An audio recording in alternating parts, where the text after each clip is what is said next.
Les activitats H5P són molt interessants, però com heu vist, requereixen un cert nivell de complexitat a l'hora de realitzar-les. De la mateixa manera que nosaltres teníem JClics amb un banc de diferents activitats JClick que es podien adaptar una mica al que nosaltres estem buscant, les activitats H5P també tenen un banc de recursos. Això fa que sigui relativament senzill agafar-ne alguna d'aquestes i incorporar-la en els nostres llocs. Anem a veure com es faria.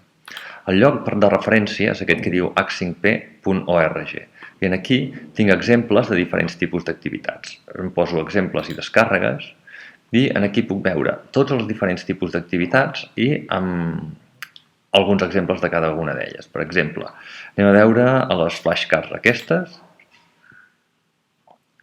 Doncs a mi m'ha agradat aquest exemple d'aquí, que són les atraccions del món.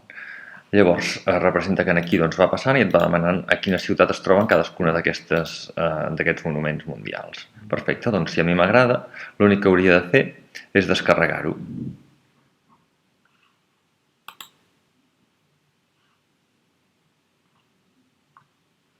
Llavors li faria clic aquí, descarregar com un fitxer H5P. El descarrego i llavors em descarrega l'ordinador. Perfecte. Què més em caldria?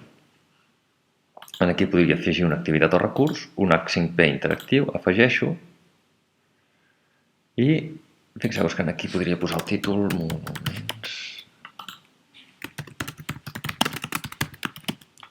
I aquí, en comptes de crear el contingut, li dic que el vull pujar. I aquí triaria el fitxer a pujar, seria aquest d'aquí, i directament ja el podria utilitzar. Diu que l'ha pujat correctament i ja tinc la meva activitat aquí. Simplement deixo els canvis, torno al curs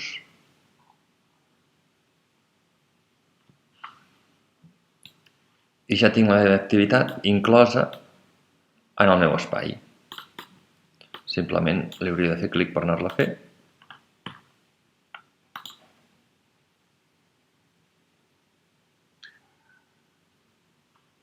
I ja podria començar a contestar.